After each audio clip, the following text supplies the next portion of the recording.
Welcome to the Travel Like a Boss podcast, where we interview location-independent entrepreneurs that travel the world like a boss by being their own boss. Here's your host, Johnny FD.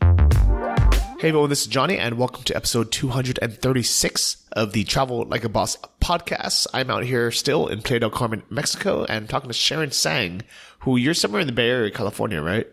Yeah, I'm in Fremont, actually, an hour from San Francisco. Really cool. So we were actually trying to do this interview with this podcast when I was in San Francisco about a month or two ago, and we just could not find a place that was quiet enough and that had plugs in downtown San Francisco to do it. Yeah, that was a disaster. But luckily, I've gotten a new MacBook battery since then, so actually we could have done it. Oh, really? Oh, man. That was by far the best $100 purchase I've made in the last year. I'm going to ask you yours as well, so start thinking about it. But I was putting off getting a new laptop battery because it's a 2013 MacBook Air, and I was thinking, I don't want to put any more money into this. I just want to get a new laptop. But Apple keeps coming out with crappy MacBooks for like $2,000, and I'm like, I'm not going to spend $2,000 on a new MacBook Pro that has a crappy keyboard and has a 720p webcam out of a iPhone 1. I just keep waiting for them to upgrade, and I finally just gave in and said, okay, I'm going to buy a new battery. And the laptop now, it works like new, so I'm so glad I did it. That was good, because I have the new one for my work laptop, and it's broken like 4 times already. So I think it's a good choice not going that route. So yeah, and it sucks, and I think it still sucks if you're in the US, but at least then you have access to Apple stores. When I'm as a digital nomad, it makes it really hard because in most countries that I travel to, there is no Apple store. So if it breaks, you're screwed. Oh my gosh, yeah, that's so true. Luckily, my current one hasn't broken yet. It's been like 5 years. I bought it for like digital nomading, and it's still been pretty good. Okay, good. I'm happy to hear that. And what computer is that? It's just the MacBook Pro, like I think it was 2015 or 2014 or something like that, but not the slim one with the USB-C. Like, don't get that one. Oh, so yeah, you have the last generation of the old MacBook Pros. Yeah, I think so. And my boyfriend got the new one, and his broke down too. So yeah, don't do that one. Yeah, it sucks because nobody asked for them to be any thinner. But Apple was like, oh, let's make the Pro, which is supposed to be for the professional model, thinner, the same as the MacBook Air. And like, what's the difference now? Yeah, I don't even know. Yeah, but for everyone yelling at us to switch to Windows, once you start using Mac OS and you realize how much better it is, it's worth it. Even with all the faults, it's still a better overall experience than having to do with Windows. Yeah, I have to agree with that. Yeah, it sucks. But hopefully, they'll start kind of keeping us in mind as digital nomads and either, opening Apple stores in other places in the world or hopefully just not having them break. Yeah. All right. So let's kind of rewind. How did we first meet, actually? I think we met at the Nomad Summit. Yeah, Nomad Summit in Chiang Mai back in 2017 or something like that. Yeah, it's been a few years. And you're originally from the Bay Area? Yeah, from the Bay Area. I left in 2016, traveled for 2 years as a digital nomad, and was building passive income streams on Etsy, Amazon, and blogging, and ended up coming back to the Bay Area for several reasons, I suppose, and ended up actually taking a full-time job. But I'm still kind of doing the side hustles, building up my brand and stuff like that. So actually, that's actually the reason why I wanted to talk to you, because somebody asked me recently, how many people stop being a digital nomad? How many people fail? And I was really trying to think about it because I've met, probably thousands of people who have come through Chiang Mai, digital nomads, and I've kept in touch with a lot of them. I've become friends with hundreds of them. And I really could not think of that many situations where people, quote unquote, failed, as in they tried everything. They they ran out of money and was like, all right, well, this didn't work. I have to go home. I'm going to get a job I hate. And I was like, there has to be people who, obviously it's entrepreneurship. It's not easy. Not everyone succeeds. And I was really thinking, what happens when people don't make it? And I think most people, everyone I can think of like they just pivoted to something else. And I don't think any of them regretted their journey. Like, what are your thoughts? Yeah, I never regret my journey. I think it's been amazing, and I actually came back saving even more money because I built like all these passive income streams, and it wasn't really actually like, oh, I couldn't make it kind of type of thing. I actually decided I wanted to come back for several reasons. I felt like a lot of the nomads, I'm just generalizing, but a lot of nomads kind of wanted to chill, like the ones that I met that were abroad. So I was still in the hustling state. Like I wanted to be surrounded by entrepreneurs, and a lot of them are in the Silicon Valley. So I actually came back for like a lot of it for that purpose. And I've been in marketing for like 7 years, and I decided to work at a startup again. And we're actually kind of starting it from scratch, so it feels like another like kind of hustle, basically, not like I'm working for someone else, and I'm learning a lot too. So my idea was like I kind of wanted to come back and hustle more and learn more and just like grow more. So I also kind of wanted to be around friends and family again. So it was like several reasons actually. So yeah, and all good reasons. And actually, I know a lot of people who have moved back to the U.S. or moved back to different places because they wanted to be in a big city, or they wanted to be where the scene was.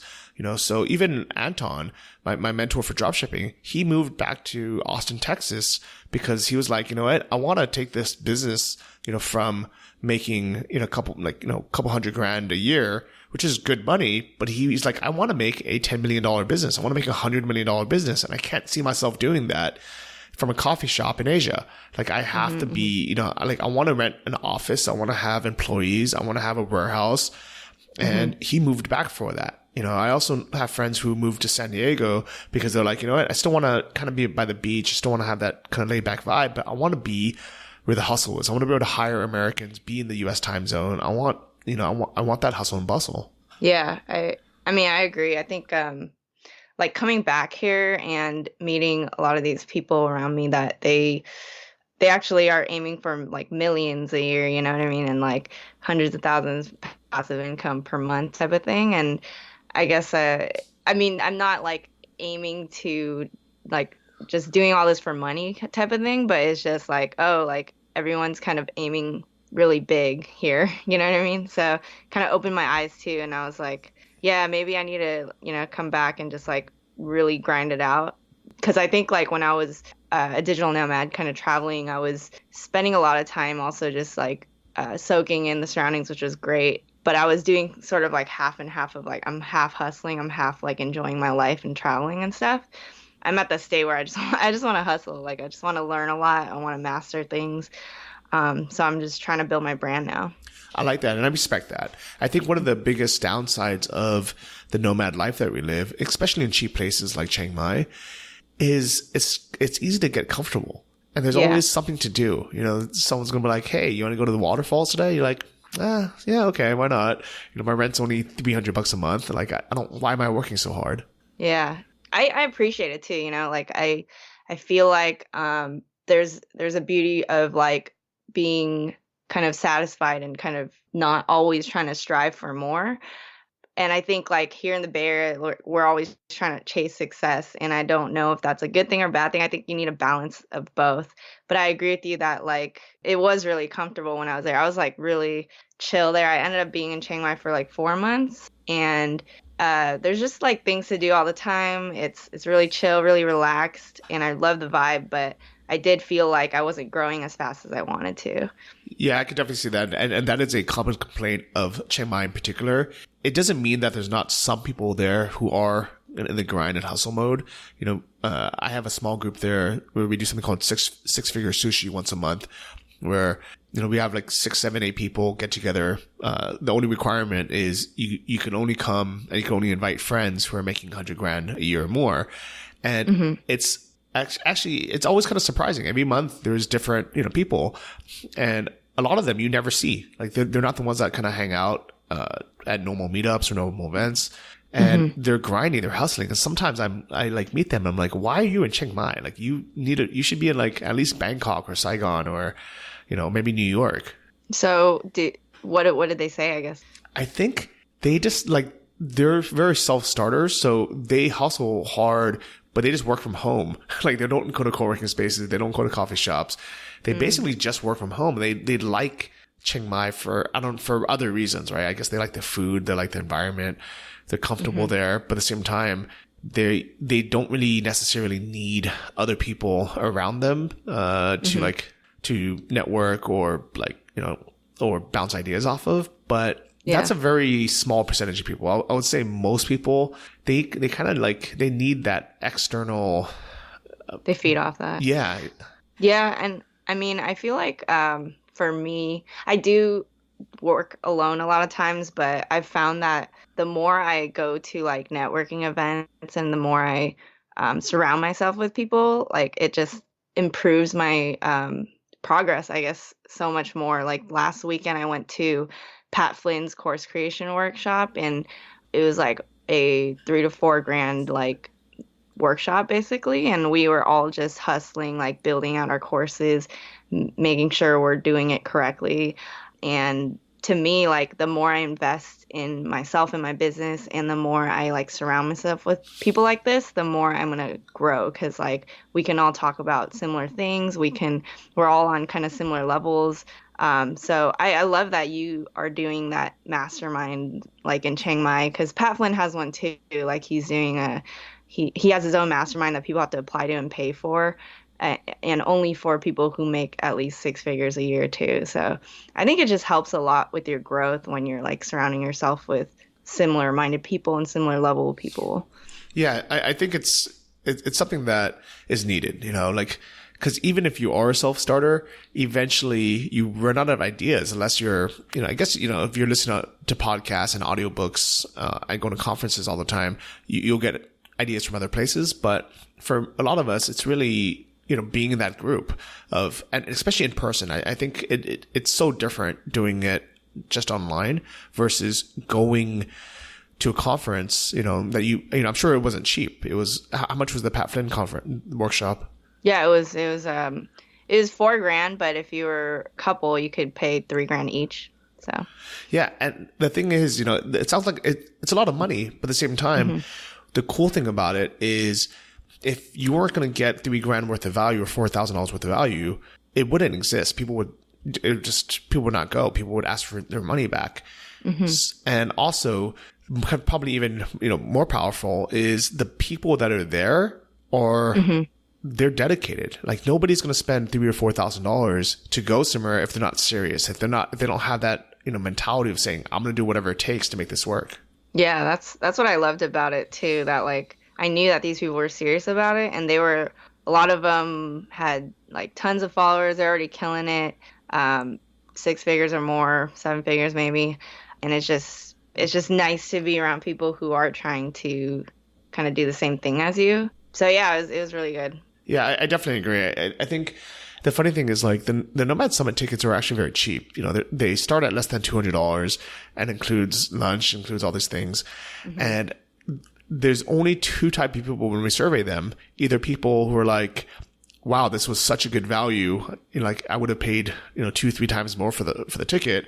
And then there's the people that are no, I don't want to pay more than $5 to do anything. Oh, really? And in the beginning, I used to try to appease all the local, people in Chiang Mai who are, I don't even think they're bootstrapping. To me, bootstrapping means you're actually doing something and you have a small runway of money. I would consider those people now just like the cheap people who are just trying to live as cheap as possible, but they're not really doing anything. And the thing is, if we gave them free tickets or we gave them, $5 tickets or even, $25 tickets, they just wouldn't appreciate it as much. They would just go and kind of waste everyone's time, versus if people are paying $200-$300 to go somewhere, at least they're serious. Yeah, definitely. I mean, even in the workshop, we talk about pricing our courses, and the perceived value is in the ticket price or the course price. So if I spent $20 on a course, I'm probably thinking, this is probably not going to do that much for me. So I think it's good that you're not pricing it at $5 or whatever, right? You're attracting, I guess, more serious people. Do you find that the people who attend are more newbies, or are they like, or is it a huge range? Yeah, it's a big mix. I would say it's almost 50-50 to be honest. Chiang Mai probably attracts, actually, you know what? Chiang Mai attracts kind of probably only 30% people who are brand new, and 70% of people who either already have a business or they have something kind of started. The Nomad Summit that we had in Vegas, and actually the one here in Cancun that we just had, that actually attracted a lot more people just starting out, because I think a lot of people still had jobs in the US, and because it was close by and they can just go for the weekend, those people, there was probably 70% of them who were just getting started for the very first time and just looking into it. But by the time you get to Thailand, by the time you get to Chiang Mai, which is really the mecca for digital nomads, and it's also an 18-hour flight from everywhere. Yeah. By the time you get there, you probably, you know, at least like started with something. That's true. It was interesting though when I went to that Nomad Summit. I remember talking to someone, and that person had like $500 in his pocket and just like a dream to come here or something. And I was like, whoa, I'm not that like risky. Like I'm a lot more risk averse, but that was eye opening to me. I was surprised by that. Do you find you like see people like that there? Or? You know, actually, my podcast editor, this guy named Anthony, he would. I don't know if it was him that you met, but that's his same story. Really? Yeah, he had a couple. It's a different person. But yeah. I'm sure there's a lot of people like that. You know, he had a couple $100, and he was like, "I really want to come out and try this," and he ended up, you know, working for me for a while, editing my podcast. And then he actually started kind of a podcast editing agency. And ironically, he moved back to New York because he wanted to hustle. He wanted to grow it bigger. Okay. That's cool. Yeah. I mean, I also love that the whole digital nomad thing kind of gives you like a lot more opportunity, I think, too, especially if you're just starting out, if you have like no money saved, whatever, like that's a great place to start, and you can build something huge there, you know, and then who knows afterwards, you can move if you want to. But I mean, I respect the lifestyle too. Like if you want to not hustle and like you kind of want to just be present, live life fully like that, like that's cool. I definitely respect that too. I think it's just like me at my age currently and my goals. I just personally wanted to like come back and hustle. So I like it. And actually, that's a good point about having kind of different goals for different people. Because it all kind of works, but I think people need to figure out something that works for themselves. So if I wanted to start a software company, even though the main goal might be to go to Silicon Valley where the best talent is, if I only had the runway to, you know, to go 3 months in San Francisco versus I can go a year in Texas, it'd probably be smarter for me to start the company in Texas. And then as it grew, as we got more investors and we had more money, either we had cash flow or we had just a larger runway, then move to Silicon Valley where it's more expensive. And I think it's the same with digital nomads, is if you don't have much money saved up, you know, you literally just have a couple $100, you know, $500 or a couple $1,000, you probably don't want to quit your job and try to start a business while your rent is $2,000 or even $1,000. You probably want to live in a cheap place like Thailand where your rent might be $300, and that way you have 6 months to try to get something to work versus, you know, 1 month or 2 months.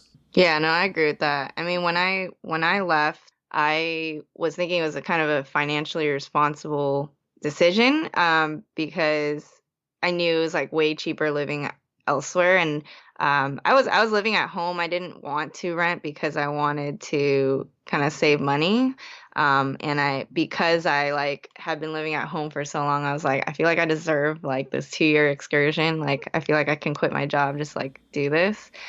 And I thought it was like a financially responsible thing. If you're trying to build a business, you don't want like ridiculously high expenses. Like being in the Bay Area is not smart at all. Like if you're just starting out, you know, and you don't have any connections, like I don't think it's a good idea to move here with nothing and you're not planning to like have a job or anything. And Chiang Mai really like gives you opportunity because I think I spent like $600 a month in Chiang Mai. Like that was like the cheapest place. I feel like one of the cheapest places I've ever been to, kind of, and it's great. I spent like $1,400 a month overall, and that's like less than SF rent by like it's like half the SF rent if you were to have your own place, you know? Yeah. So you were spending 1,400 per month in total? Yeah. Okay. Yeah. Total like flights, accommodations, like going out, having like eating food, whatever, like everything. So it was crazy. Yeah, and that's basically what I was spending, what I've been spending recently in Chiang Mai as well. Actually, sometimes I spend less. I spend anywhere between 1,000 to about 14 or 1,500. But when I was really bootstrapping and I was just starting, I was spending $600 a month in total. My rent was less than 200, and then I had gym membership, co-working space membership. I only ate Thai food for $2 a meal, and that was it. $600 a month. Yeah, it's the same for me. It's crazy, and it wasn't even like I was trying to budget. Like I just didn't feel like going out and drinking or anything. But I ate out every day. Like I had my own place, whatever. So 600 actually gets you quite a lot in Chiang Mai. Yeah, it's actually a pretty good life. I mean, it's literally eating in a restaurant 3 meals a day, and it's just local Thai food, but it's great. It's tasty. It's having someone, you living in the city center where you can just walk everywhere. It's having someone come clean your room probably like, every other week. And when you want to do laundry, you would just drop it off and have someone do laundry for you. I mean, and you could probably even get a massage like every week for that $600 a month budget. Yeah, I was doing that. It was like $6 a massage, and it was like right below where I was staying. So I was like, oh, this is so chill. Are you planning to go back soon? Yeah, so I'll be back around December 10th, and I'm staying for 2 months because the next Nomad Summit is going to be January 17th to the 21st, 2020 in Chiang Mai. So I'm going to be back a month before that just to prepare. Oh, cool. Okay, that's really soon. Yeah. Yeah, I was actually thinking about, because I asked you too. I was like, oh, are you getting speakers, and are you opening those applications? I was like, maybe I'll do that, but we'll see. Yeah, send an application. If you guys listening at home, if you know of anyone who wants to apply, if you guys want to apply yourself, just go to nomadsummit.com and there's a speakers application button. But I wanted to rewind and kind of hear more about your story. So you grew up in the Bay Area, and then what made you decide to go on this nomad journey in the first place? Yeah, so I have been living in the Bay Area like all my life. I was born in Hong Kong, moved when I was like 2, but like besides that, I was like in the Bay Area for like 20 something years. I went to Berkeley. It was all in the Bay Area, right? So just felt like, I needed a change, and I had been working in marketing for like 4 years at the time, and just going to the same place like every day, and like it was a cool opportunity, and I was happy about my job. It wasn't like a bad job. I just wanted to see the world. And in 2014, I actually did a solo Europe trip, and I think it just like really opened my eyes to a lot of people pursuing their passions, like really living life. And I just felt like I was missing out on a lot. So I was like, okay, I need to make this kind of a reality. So I started studying like books and blogs, and like I bought over 20 books, just like studying online business type of stuff. And actually at first I was trying to get into like real estate investment. I have a rental property, but I was like, okay, I should take more strides, like go to more meetups, like start looking into this. Just ended up falling into online business though more. And I was like, whoa, I didn't realize there's so many passive income opportunities. Then I fell into the whole digital nomad thing, and I didn't even know that was like a thing. So I just was like obsessed with it. I was like studying it for so long. And then I decided, I'm going to like book a plane ticket. I didn't even tell anyone. I only told like one of my closest friends. I'm like, yo, I'm going to do this. Like maybe 6 months out or something. I had booked it, and I was like, if I don't do it, then I don't do it. It was just like a cheap flight to like Stockholm. But if I did, like that'd be dope. And like I could see if there was any life I'm missing out on, and if I want to keep doing that forever, or if I want to come back. But like if I don't do it, I'm just gonna like regret it. So like up till that point, I was just like hustling, working on building passive income streams. I started with like Etsy and Kindle, and then I was also taking more like remote position or like part-time remote positions in marketing. So I took like two or three more part-time remote positions while I was working full-time, and I was like building passive income. So it was like pretty crazy. Wow. That kind of helped. Yeah, that kind of helped me transition though, right? I'm very risk averse and I save like a lot. So, I'm like I was living at home, I saved a lot of money and I was like, yeah, I'm just gonna like get more income. Like I'm just I'm just gonna save a lot more. I'm gonna book everything in advance too. I booked like 6 months of accommodations and flights already like before even left. I was just being very safe with it because it felt no one was doing it around me. So I was just like, all right, I got to prepare as much as I can. So Wow. when I left, yeah, when I left, I still had like three or four like remote positions. Like my full-time job was letting me work remotely too, because they're like, yeah, we still need help. So I worked remotely for a bit and then I transitioned fully to passive income as I started making it. So That's cool. That's a lot to unwrap, but I think it's really cool that, I mean, that first solo backpacking trip or traveling trip, were you just like backpacking? Were you just like a traveler? I never really backpack. I always like bring a carry-on suitcase or anything like, and I just go to like hostels and hotels and stuff like that. But yeah, it was by myself. I went to where I go like Rome or no, Milan and Venice and then Prague. Shoot, I don't even remember. And I think London too. Just like random places, but it just opened my eyes. Yeah. Well, like, was it just a sightsee or what was your drive behind that trip? It was funny because I just saw some deal like on Slick Deals. The flights were like $200 for like I could go to Europe and then it'll take me to Hong Kong after, and like that was all $200. So I was like, I might as well book this, and I booked it with a friend, but like her plans fell through or something, so I just ended up going myself. That's cool that you didn't let her, like, her cancellation affect you, because there's a lot of people that would have just said, oh, well, like, I can't go now because my friend canceled. Yeah, I'm very like I like doing stuff on myself. I to this day like I didn't really tell my parents that it was by myself. Like they the whole time I think they thought yeah, it was with a friend. They were like worried and stuff, but I was like, no, I'm going with a friend. Like we good, but it was actually like myself and.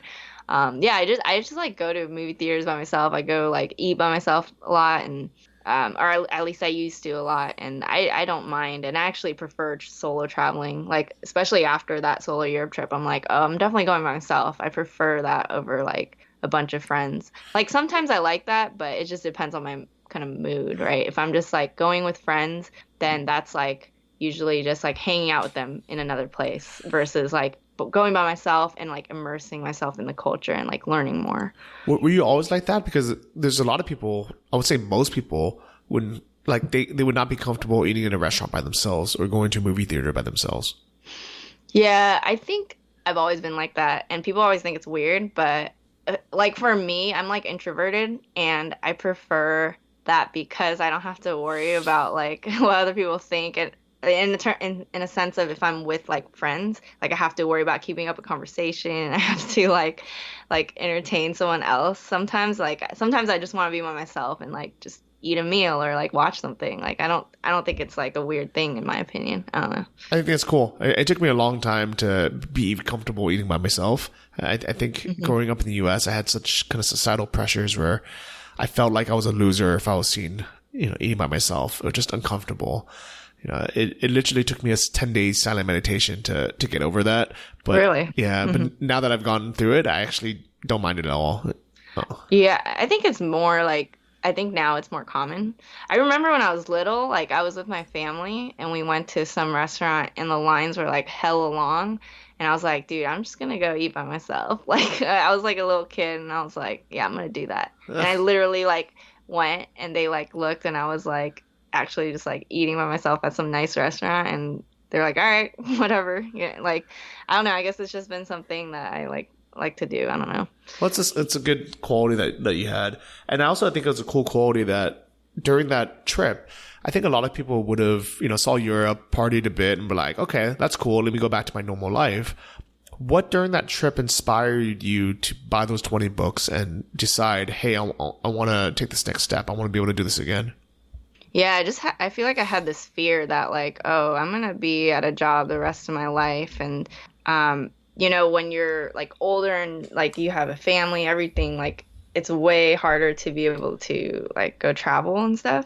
So I was like, I need to make a life where I don't have to ever worry about my finances again. Like I don't even have to think about money in the future. Like that's still my goal. Like I have passive income coming in, but I want to like increase that even more where I don't ever have to really like think about it. I don't have to, if I want to buy something, I'll buy something. But like I'm still very like kind of frugal. Like I don't spend much because I don't feel like there's anything to spend on. Like I don't like there it doesn't bring me joy to like buy like a bunch of stuff, right? But regardless, like I don't want to have to worry about it if I had kids or like, sending them to college and like doing whatever. Like I just, that's a big thing. So I was like, I can spend this next year grinding it out and like building something, and if I like it, I'll keep going. So I ended up doing it for like 2 years. But that was the idea. Like I want to still like remove that financial restriction so I can like do cool stuff, like build cool stuff, pursue my dreams, like do what I want. So that's another super cool quality about you, because I know growing up in the Bay Area, especially as an Asian American, I was surrounded by people who just wanted a Coach purse or Louis Vuitton. Like, were you not surrounded by that? I think I know people who are like into that, but I feel like I surround myself with friends who like get it too, because I'm all about creating, and I think I like end up like attracting the people who are like that too, and like I try to surround myself with like-minded people. So I think the people I surround myself with are more about like building passive income streams, like creating a brand, creating something impactful, like helping others. And so I try to surround myself with that, I love that. And so during that, after that first trip, you bought the 20 books. Do you remember what some of them were? They were like random ones first, because like some were like marketing related. I think one was like Traction. That was like a startup ebook. One of them, like Rich Dad Poor Dad, 4-Hour Work Week were like the common ones.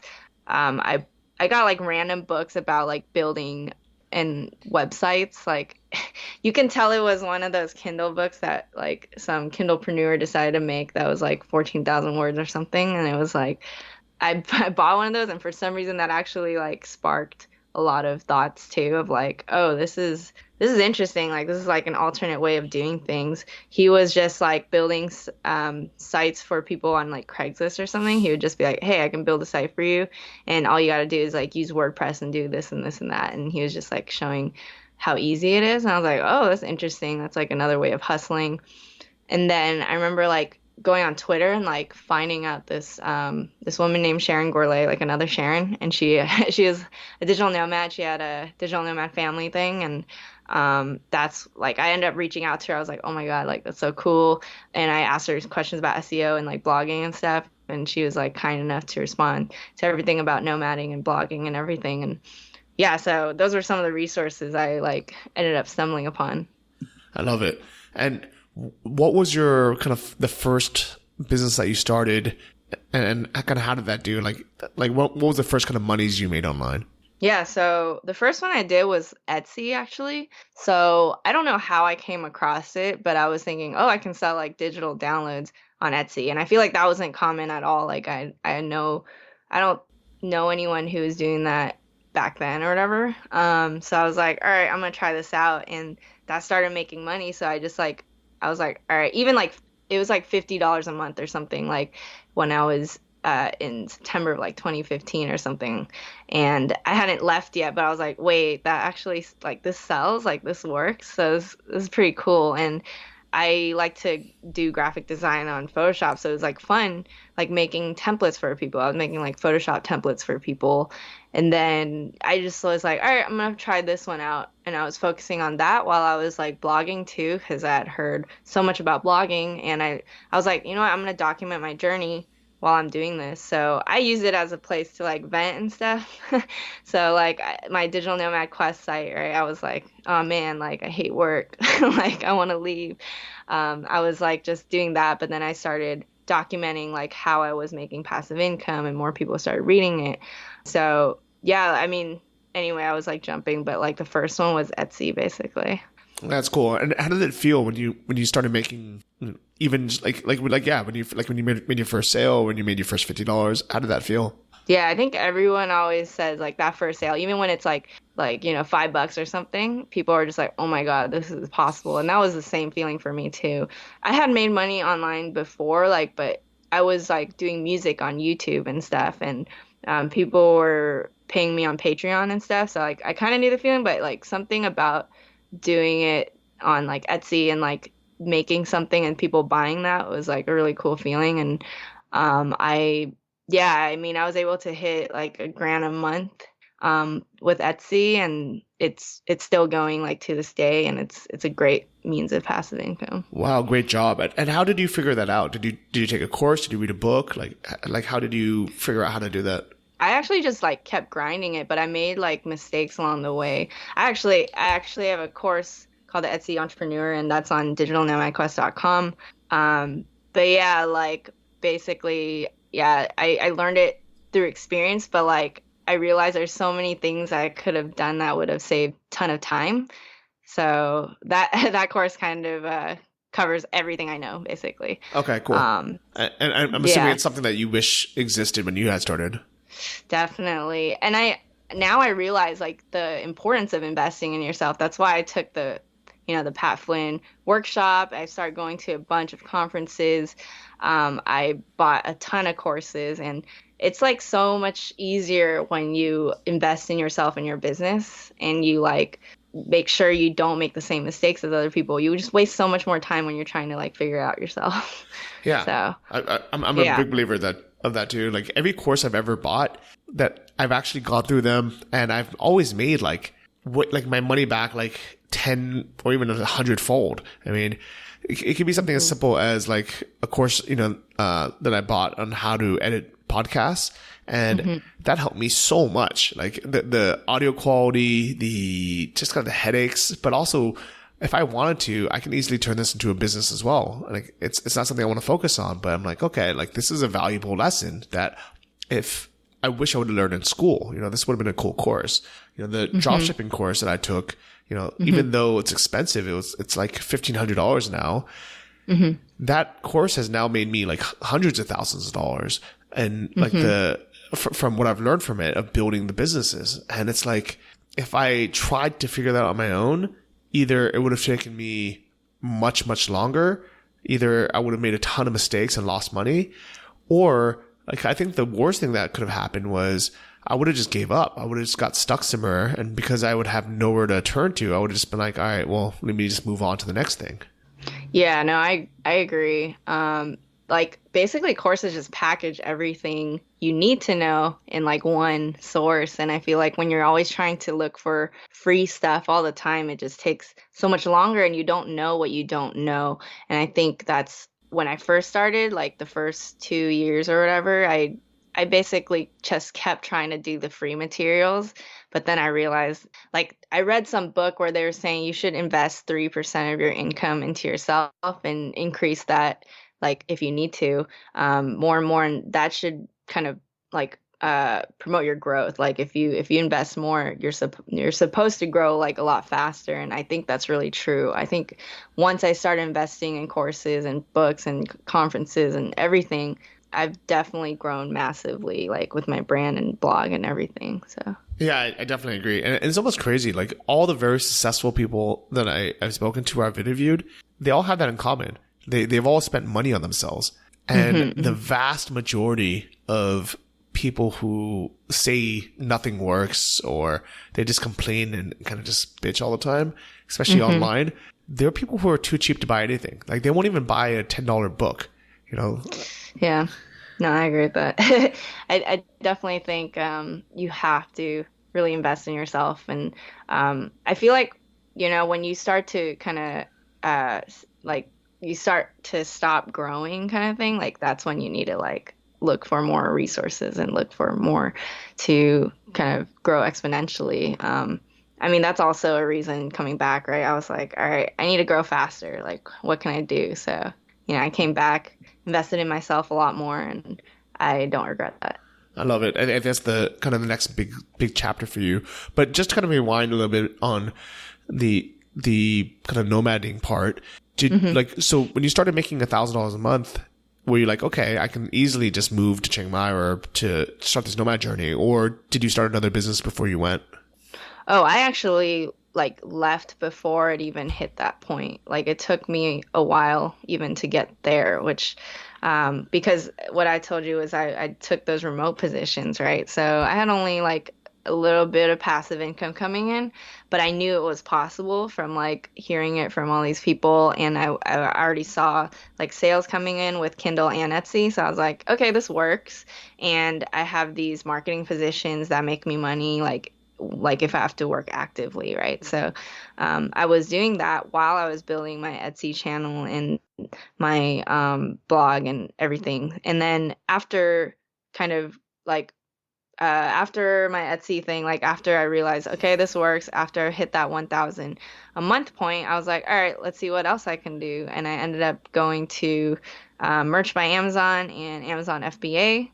And that makes me about the same, like, one to 2,000 a month or basically. So yeah, so I feel like everything works and you just have to like focus on it. Yeah, that's actually a really good point that you made. Is I think the biggest fear before, or the hardest part 5 years ago, before there was podcasts, before there was popular YouTube channels, before there was the digital nomad like movement and also the Nomad Summit, it was hard to even find one thing that would work, and there's no information out there. People were doing things, but there's just no info on it. Mm-hmm. Now the problem is there's just too much information, and people just like they don't focus. They don't just pick something. They hear about something, they research the crap out of it, and then they look for all the reasons why they can't do it, and then they move on to the next thing. And it's just a cycle.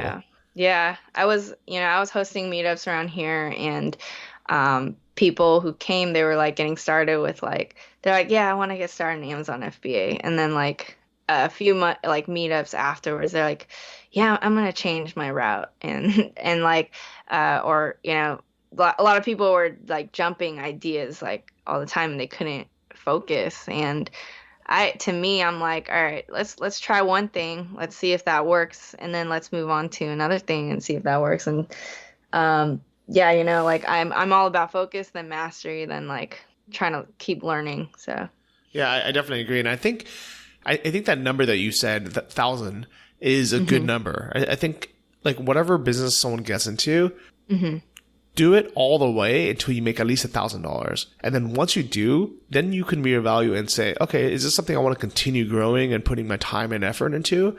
Or do I want to just pivot and do something else now? And at that point, because you have money coming in, like a significant amount of money, and that means that you've not only actually like put in the effort it takes to do it, but also, you see it's working. And then you can really rationalize and decide, okay, is there really a better opportunity doing something else, or should I just stick to this? Yeah, I agree with that. And even like that that amount can support you in a lot of digital nomading, like Southeast Asia and stuff. You could literally cover, we were spending 600 a month, and you can cover that, right? So if you hit that point, like that's great, and you can see if you want to continue or pivot. Yeah, for sure. Definitely. So during that 2-year journey, you spent 4 months in Chiang Mai, and then where else were you?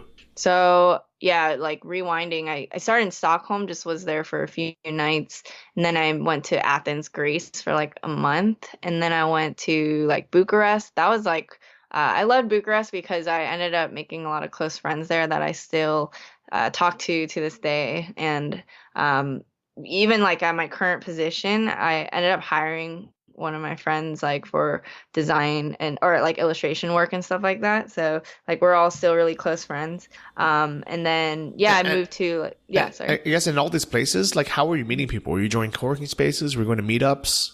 I did co-working, but like I ended up stopping that because I realized I could do work at cafes too. Like I advocate it though. Like I think it's great, but I was like, I can meet people in Facebook groups and on like Nomad list and stuff. I found that when I went to co-working spaces at some places, they were like all locals and they were all like quietly working, and I couldn't really meet them that way as well. But like it is one of the ways to meet people for sure. But I definitely used Nomad list and Facebook groups the most. Okay, great. So you were in Athens, and then you went to Romania, and what was that next after that?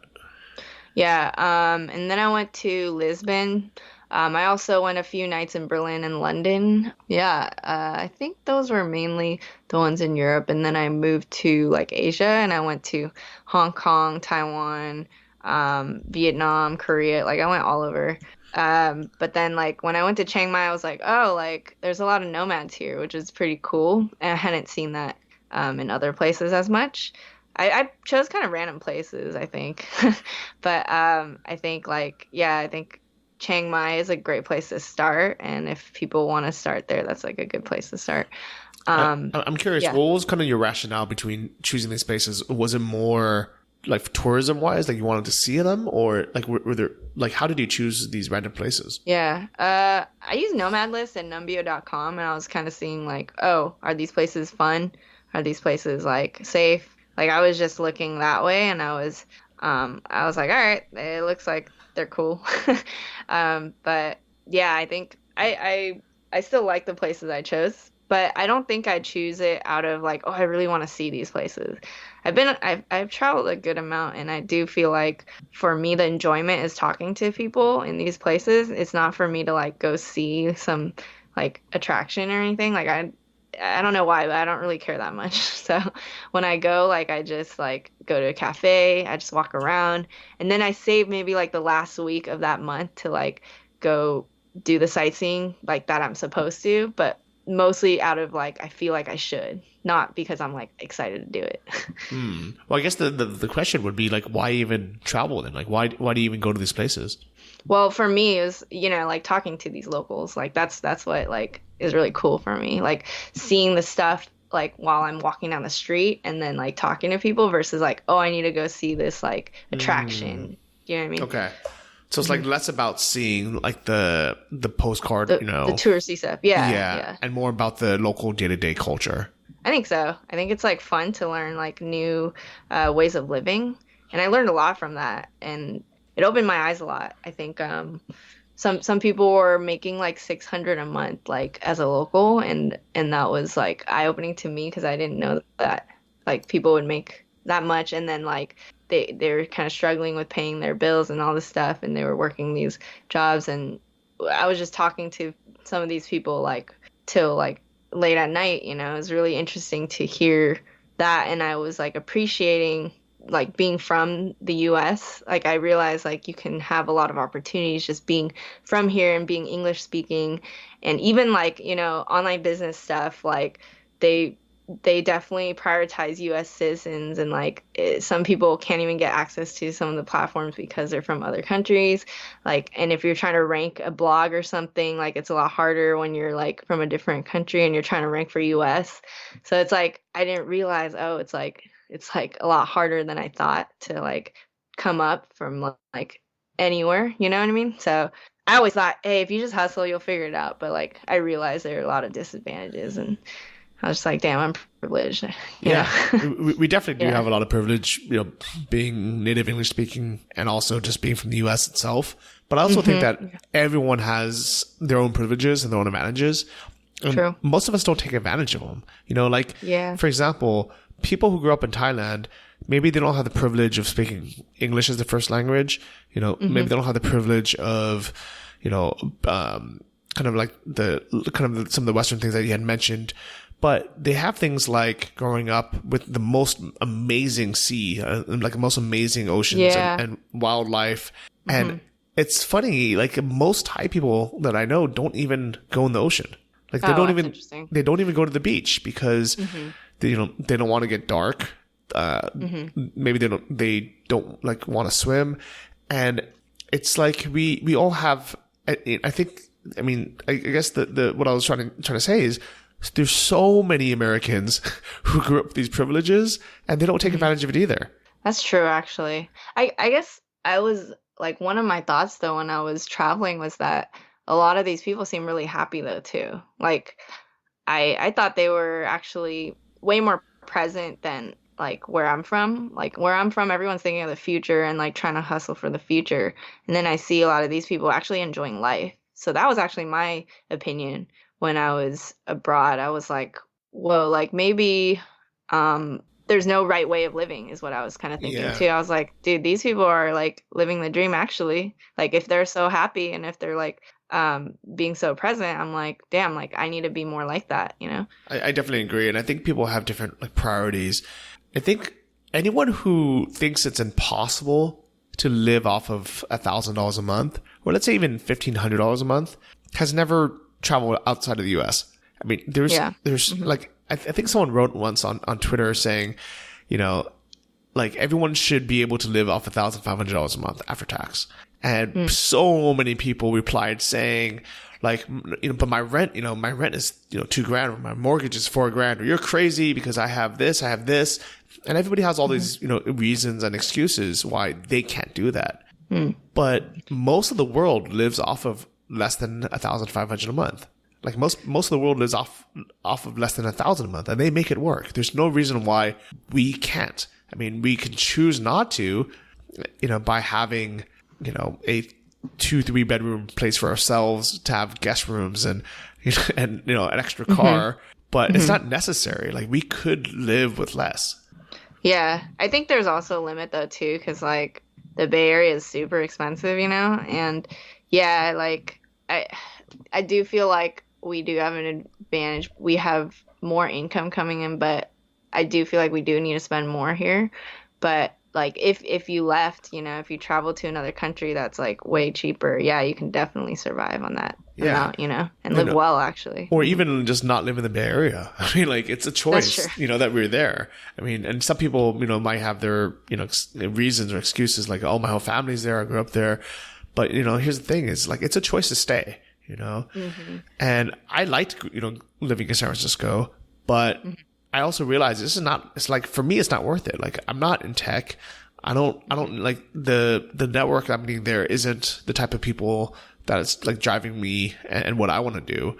Yeah. So I'm like, why should I spend, you know, $2,000 a month on rent or you know, $4,000 a month just to live? Like I'm just, you know, and pay California taxes. Like for me, it's just not worth it. Yeah. I think it's, you know, you should go to a place or live in a place based on your like, you know, your interests, your values and whatever. And, you know, if you're not a tech person, why go to the Bay Area at all? And it should really just be about that versus like money. And like, you should have that drive you, you know? Yeah. I think there was a saying that says, you know, we should just go where we're treated best and also where our money like goes the furthest for us. You know, it doesn't necessarily mean just live in the cheapest places in the world. You know, that's one thing I don't like about Nomad lists is they list all these random places, you know, through an algorithm, and it's a computer algorithm. It's not like a person curating it or anything. And I look at it like, you know, every month it changes. I'm like, why, you know, why are these places the top 4? Like, I would not want to live there, you know, versus like, why is Chiang Mai now always number like 10? You know, like for a new digital nomad who's bootstrapping, it should be number 1, if not top 3. That's true, actually. I wonder how they, you know, who rates it, like for the fun factors and for the, is it like Digital Nomads vote or? It's a vote, but I think it's mostly an algorithm. So I don't know. Oh, like, yeah, I don't really know how it works, but like I know that like when I look at it, I'm like, you know what, like this isn't like this is not accurate. Like as someone who's been to those places, I'm like, that would not be my list. I should probably make my own like Johnny's like nomad destination list one day. But it's also hard because I know it's so dependent on the person, where they are, their not necessarily their age, but where they are in life, their income level, what their goals are, what they appreciate, what they love. Like for example, if I really loved the beach and I really valued being in the US time zone and being close to, you know, the US to get home, and I really valued going out, you know, for beers and, you know, great Mexican food, then Playa del Carmen would be number 1 on my list. But if you don't value those things, if you like really like mountains, you know, if you really like big cities, or if you really, you know, you don't care about the time zone, then it would be on the bottom of your list. So like it depends so much on who you are and what your goals are.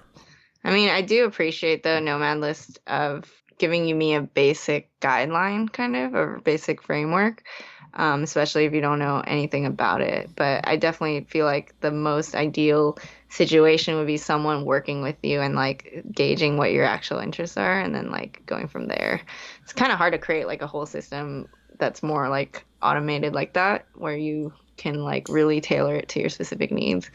Yeah, somebody should make something where like you answer like a survey of like, what do you prefer? Like beach, mountain, city. But at the same time, it also changes. Like like for me, I like the beach and I like being by the beach, 1 month of the year, but I don't need to be by the beach all year round, Yeah. No, I agree with that. I'm the same way. I need kind of both of like city life and beach life, so I get that. Yeah. So you should make that. I'm definitely not going to make it, but I feel like my blogs and my YouTube videos are really like me showing like cities for what they are. My income reports every month kind of show like how much I'm spending in each place. And I feel like it takes a little bit more work to read the whole post or kind of follow the journey. But if they do, they should be able to figure out like what a place is like and then decide for themselves, okay, like this is what it's like. This is what Johnny likes about it. When he doesn't, this is how much he spent. Like now I know, this place is for me or not. Yeah. So, I mean, are you planning to continue with the blog and podcast? Like, what are your goals? I'm just curious. Yeah. So I love the blog and podcast, not necessarily make money. I don't think the podcast has ever made money, but okay. I just love doing it. I love it as an excuse to sit down and connect with people and really have these deep conversations. I love it as a way, to, I don't want to say pick someone's brain because I hate that term because it's usually just a waste of that person's time. But if it's recorded on a podcast format where thousands of people get to listen to it, then it's worth it. Like if somebody wants to pick my brain on their podcast, I'm happy to do it. If someone wants to pick my brain over coffee, and chances are they're never going to do anything with what they learn from it, like there's no way I'm going to waste my time sitting with them. So this is what I like about having a podcast is it's a platform that benefits everyone. It benefits me for, like having a deeper connection and be able to ask people the questions that I want to ask and learn and grow with them. But also it benefits the people listening to it. So you guys listening, if you guys like this, share it with your friends, subscribe, rate it on iTunes, rate it kind of wherever you are, like that's why I have it, is because I really love it. Yeah, I definitely think these podcasts will like benefit a lot of people. Do you listen to podcasts on the regular? Yeah, I listen to tons of podcasts. I never listen to music. The only time I ever listen to music is when I'm working out in the gym, or, and like if I'm walking around, I'll either listen to an audiobook. Lately I've been listening to a lot of language learning audio courses. Here in Spain, I'm listening to Michelle Thomas to learn Spanish, to practice my Spanish at least. And then when I'm in Eastern Europe, I'm listening to Pimsleur to learn Russian. So, oh, wow. I feel like it's such a waste of time to listen to music. I don't even have Spotify. Oh man. Okay. Well, I'm kind of the opposite but it's also because I make music and stuff and I'm like a singer-songwriter person. But I am trying to do more podcast listening.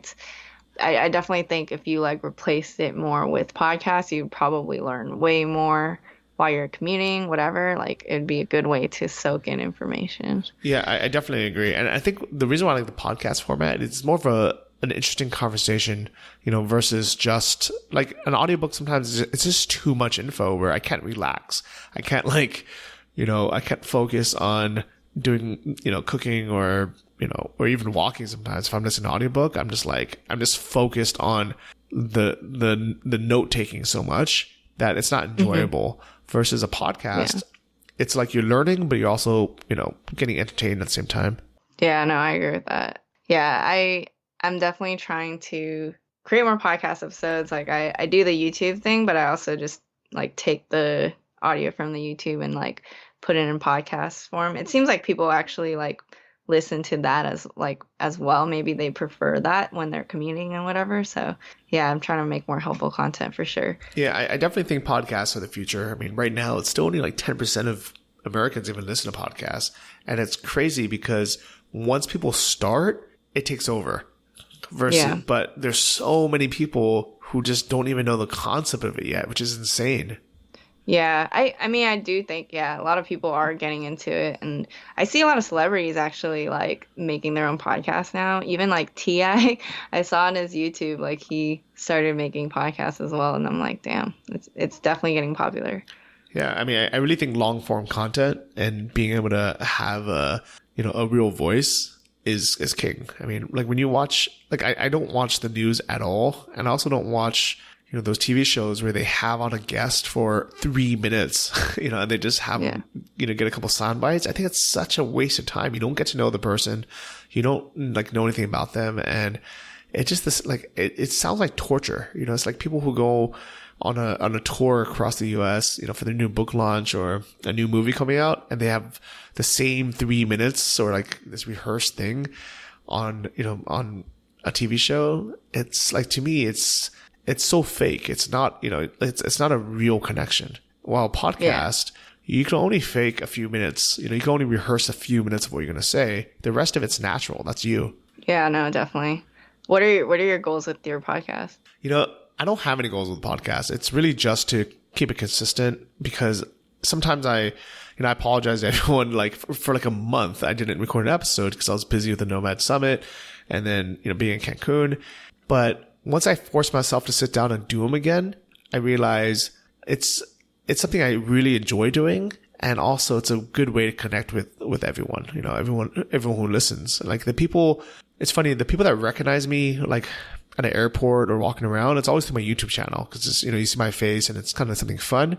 But the people that message me saying, "Hey, Johnny, you really changed my life. Like I want to thank you." It's always because they listen to the podcast and they listen to multiple episodes. And a lot of them started from the beginning, from podcast 1, and they listen all the way to 236 now.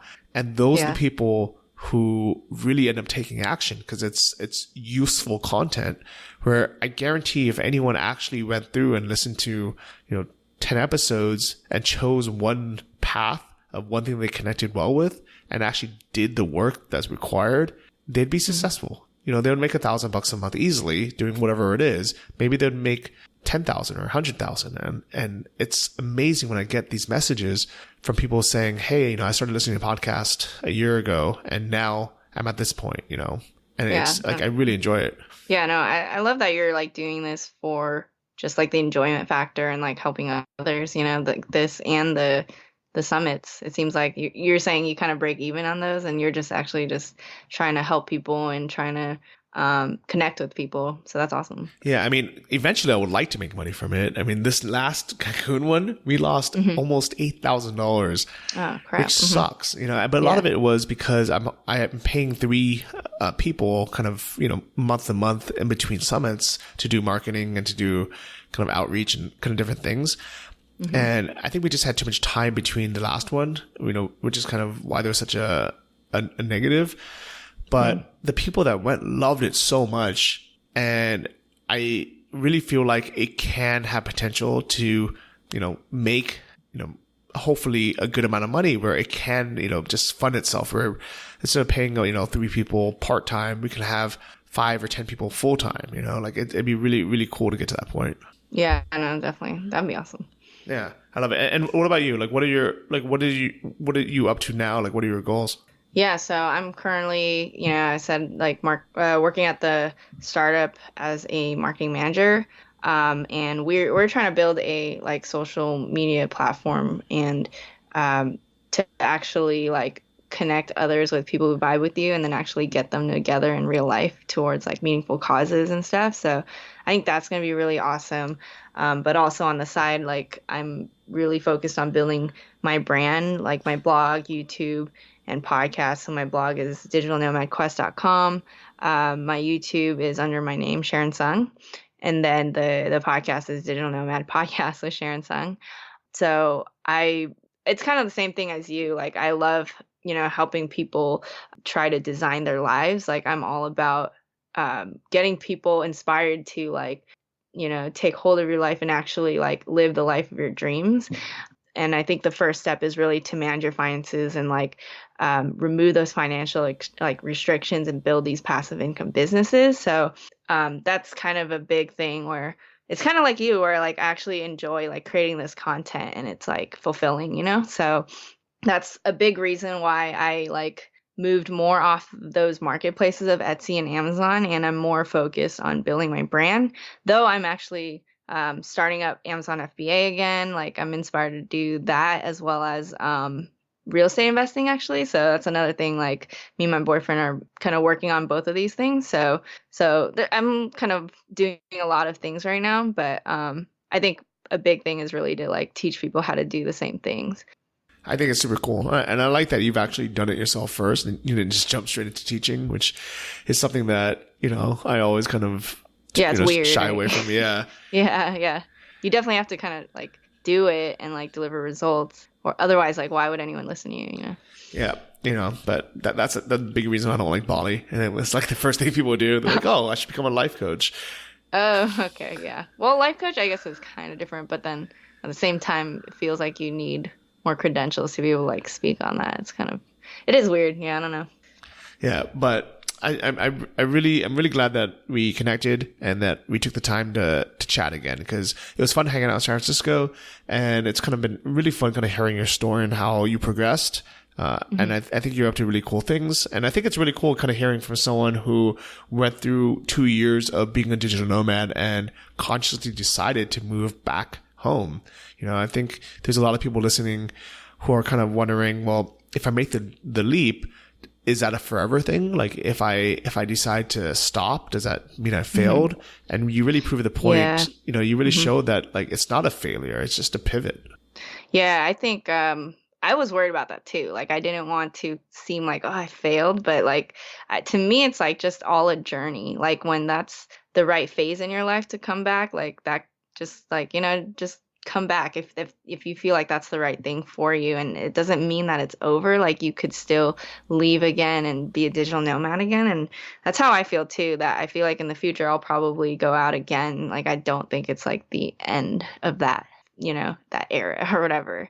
So yeah, thanks for having me on. Yeah, it's been really fun. So if you guys want to check out Sharon's website or her podcast, most of it's under either DigitalNomadQuest.com, or you can search for Sharon Tseung. We'll have all the links in our show notes. This is episode 236 of the Travel Like a Boss podcast. And also, if people want to check out your new course, how can they find that? Yeah, so you can go into courses on my website and you'll be able to find the Etsy entrepreneur. And I actually wanted to offer your listeners a little promo code. So if you guys are interested in that course, I'm offering a 20% off code. You just have to enter like a boss and you'll be able to get 20% off the course. Very cool. All in caps, or does it not matter? I don't think it matters, but just I put it in as all caps. So. Okay. Very cool. So if you guys want to learn more, check out DigitalNomadQuest.com. Sharon, thanks so much for being on the show. Awesome. Thanks so much. Thank you for listening to the Travel Like a Boss podcast.